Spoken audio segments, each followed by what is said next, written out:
From Dayton, Ohio's Montgomery County Jail, where not one, but two prisoners were pepper sprayed while restrained in chairs. I can't breathe, help me. To Pike County, where a deputy pepper sprayed and punched a prisoner in a restraint chair. To here in Hamilton County, where an inmate who suffered from sickle cell anemia died while strapped into a chair. It makes no sense.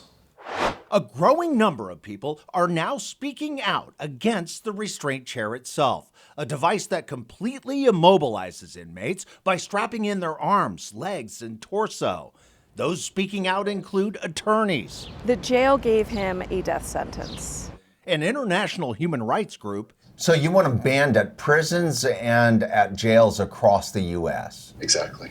And families.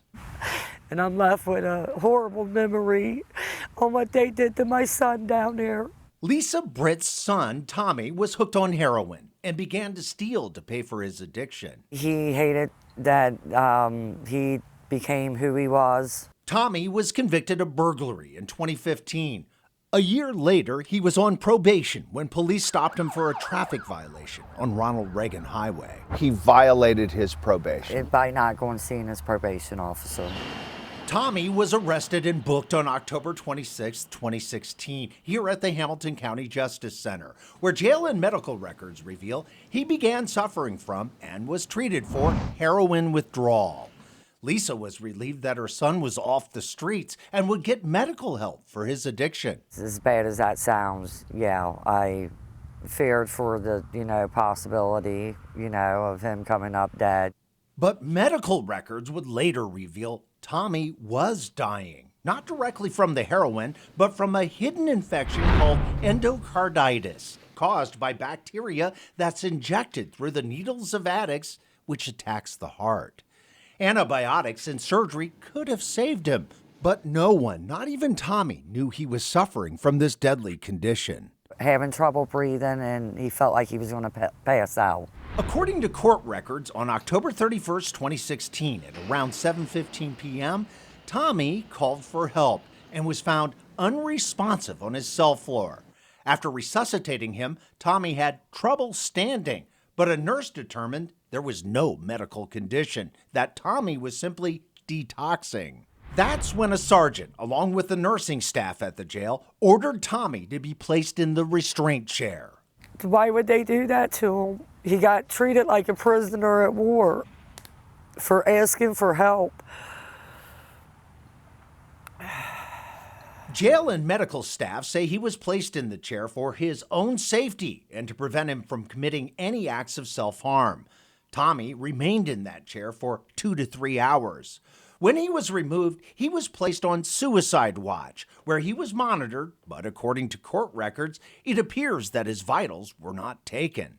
At 6 in the morning on November 2nd, Tommy was found in his cell disoriented, with what appeared to be vomit and urine on the floor, and an extremely elevated pulse of 165. A nurse made the call to send Tommy to UC Medical Center. This is security camera video at the jail, showing Tommy being escorted to an ambulance.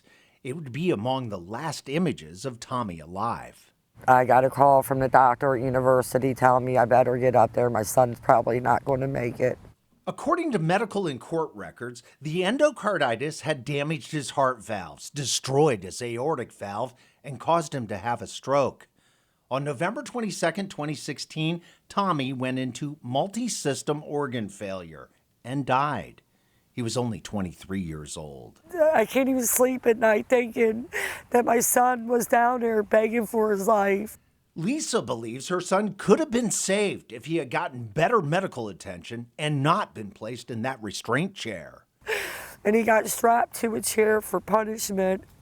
I can't get over that. Her then attorney, now Judge Jennifer Branch, agreed and filed this wrongful death lawsuit in U.S. District Court, claiming deliberate indifference, negligence, and medical malpractice. Every human being has the right to live.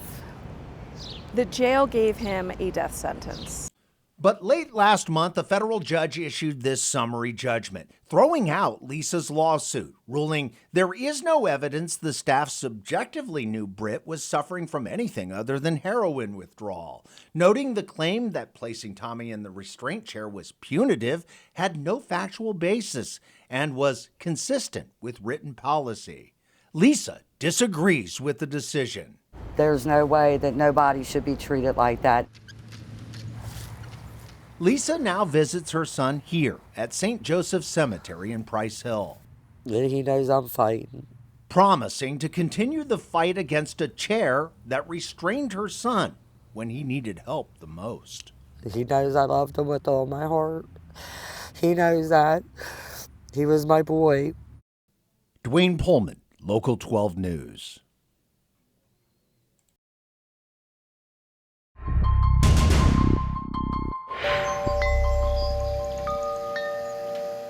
This country estate appears to be picture perfect.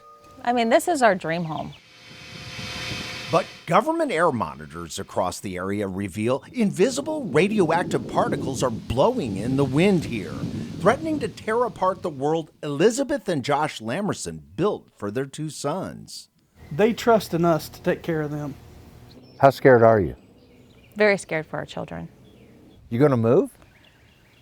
This is our home. From the Lamerson home, it's easy to spot the source of their fear. That red and white water tower just over the tree line is right in the middle of the now closed Portsmouth Gaseous Diffusion Plant, known as PORTS, a massive 3,700-acre compound, once crucial to making America's nuclear bombs.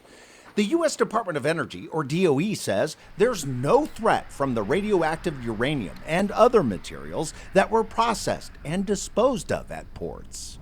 But children who live near this plant continue to die from leukemia and rare cancers. I mean, the risk is here. The risk of, cancer, the risk of dying. Zons Corner Middle School was closed in 2019 after tests revealed enriched uranium inside. This air monitor across the street, operated by DOE, picked up neptunium-237 and americium-241, radioactive particles tied to even more dangerous plutonium. Both the monitor and school are 4 miles from ports. That's 8 times farther away than the Lamerson home, which is just a half-mile from the plant. In public meetings like this one on April 27, 2019, DOE representatives suggested the enriched uranium and other radioactive particles might not have come from the plant, but from common items like smoke detectors, which have low levels of americium, or more likely, they said, from fallout that dropped decades ago during America's atomic bomb tests. Which you can find it in our atmosphere, was to atmospheric testing. Elizabeth, who has a degree in environmental biology and used to work at the plant, didn't buy that. Did you get the truth from DOE? No. But proving the plant, not fallout, produced those particles would be difficult without some high-powered help. I saw this email from Elizabeth to Ohio EPA, and I said to myself, I like the tone and the directness. Enter Dr. Michael Ketterer, a renowned professor emeritus of chemistry and biochemistry at Northern Arizona University, who found Elizabeth while researching ports on the internet. And he finds you. And he finds me, yes. That's pretty amazing. Yes. I've said from the beginning there's a lot of divine intervention. Dr. Ketterer and Elizabeth teamed up. Elizabeth agreed to collect samples from dozens of sites around the plant, everything from water and sediment in nearby creeks to soil, even dust from inside homes. Dr. Ketterer agreed to test it all for free. If I can help them, I will try to help them. I joined Dr. Ketterer in his lab in Flagstaff, Arizona, where he continues analyzing Elizabeth's samples using this. A mass spectrometer, a device that incinerates material, forcing it to give up its atomic secrets. I know very well that there is an awful lot riding on these measurements. Particles from ports have a unique signature, identified in several government studies. So does fallout from those atomic tests. Using those formulas and his spectrometer, Dr. Ketterer pinpointed the radioactive signatures in the samples Elizabeth sent, allowing him to make a definitive discovery that he says upends DOE's statements. It's impossible. It's absolutely impossible for the source of this to be nuclear weapons testing fallout.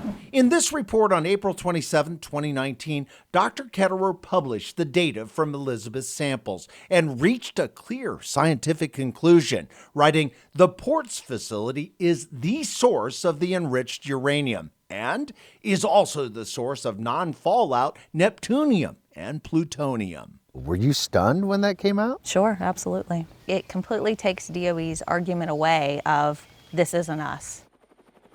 Today, DOE responded to my questions, not to dispute Dr. Ketterer's findings, but to state in writing that it conducted its own analysis of more than 10,000 samples and found the radiation doses well below regulatory limits.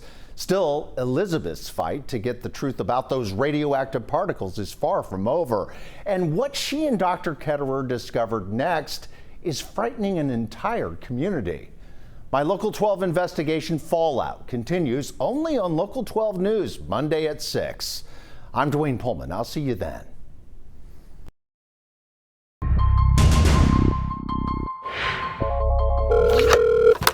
In our newsroom, the phones ring a lot. On April 1st, Katrina Bell, a single mother, was on the other end, and she was desperate. Did you pray I did. that someone would listen? Yes. What'd you think when I called you right away? After we got off the phone, I cried. Katrina had been driving hard for years to take care of her two boys. I'm a single mom. No child support, no extra help. She worked lots of jobs, including Uber. She was good at that. What was your rating? It was a 4.98 Out of? out of 5. Then COVID-19 hit. Like, everything pretty much shut down. Katrina's income was gone. Bills don't stop coming. You filed for unemployment. I did. In March, Ohio Job and Family Services, JFS, told Katrina she qualified for pandemic unemployment assistance, aid that Congress approved to provide people like Katrina with cash to make it through COVID-19. $600 a week to keep her family fed. And did you expect to get paid fairly quickly? I did. But the payments never arrived. Katrina called JFS a lot. Oh, yes. Every day? Every day. Yes. And they would tell you what? That everything was a process.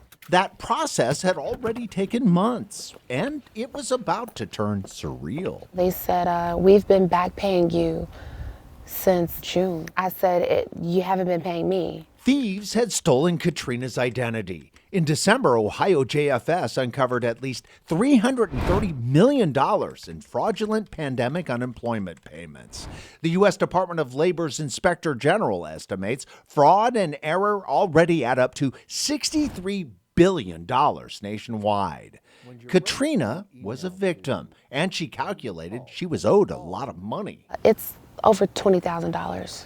But instead of paying Katrina what the thieves took from her, JFS froze her account. I feel stuck. And gave her no promise of ever getting her money. I just cry. It's emotional. What do you want me to do? Help be my voice. That's exactly what I did. Now I was the one on the phone. It's Duane Pohlman. Calling JFS and sending nearly a dozen emails. I even sent Katrina's claim numbers. I was assured they would be passed along right away. Just 3 weeks later, We got the money. $16,437 deposited directly into Katrina's bank account. Less than she calculated. Katrina still owed $1,800, but it beats the funds she had before that deposit came through. $26.11, all you had. 26.11. Katrina recorded the moment when she shared the big news with her sons. I'm really happy. I honestly can't believe that it worked out the way it did. Katrina's now driven to catch up on a year's worth of bills and says she's ready for a new journey. thanks to the call, From the bottom of my heart, thank you. that solved it all. You're a God sent, you're heaven sent. Duane Pohlman, Local 12 News.